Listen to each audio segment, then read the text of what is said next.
Voilà, prenons cette fois-ci cette série des remises et reprises. Commençons d'abord au ministère de l'Enseignement primaire, secondaire et technique, EPC, qui est devenu d'ailleurs le ministère de l'Éducation et Nouvelle Citoyenneté, où le professeur Tony Mwaba Kazadi, ministre sortant, a cédé le fauteuil à Madame Raïssa Malou, qui vient de prendre le commande.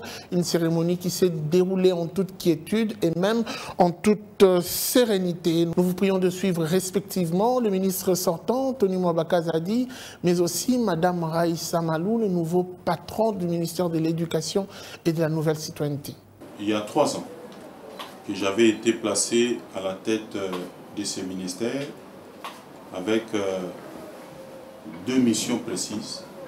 La première, c'était de consolider et pérenniser la gratuité de l'enseignement au niveau primaire et redresser les sous-secteurs dans la lutte contre toutes sortes d'antivaleurs, parce que le sous-secteur était devenu un secteur marchand et où baignaient toutes sortes d'antivaleurs que vous découvrirez peut-être, mais avec une petite dose, pour la simple raison que le grand travail avait été déjà fait. Les 2 missions, pour moi, ont été accomplies. Je les tire du chef de l'État qui a exprimé sa satisfaction plusieurs fois par rapport à la réalisation de ces missions.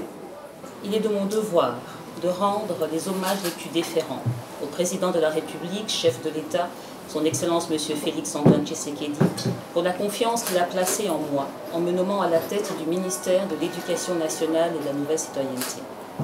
Je tiens également à exprimer ma profonde gratitude envers Madame la Première ministre, chef du gouvernement, son Excellence Madame Judith Suminwa, pour m'avoir intégré dans son équipe gouvernementale.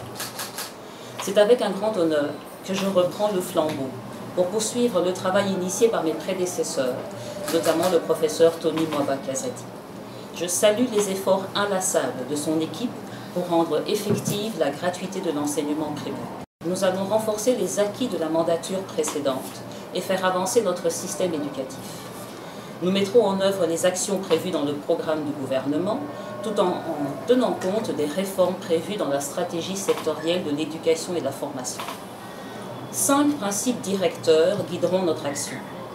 Le dialogue avec les parties prenantes, le renforcement de l'administration, l'investissement dans la formation et le développement professionnel des enseignants, la promotion de l'équité et de l'inclusion, et l'intégration des technologies de l'information et de la communication.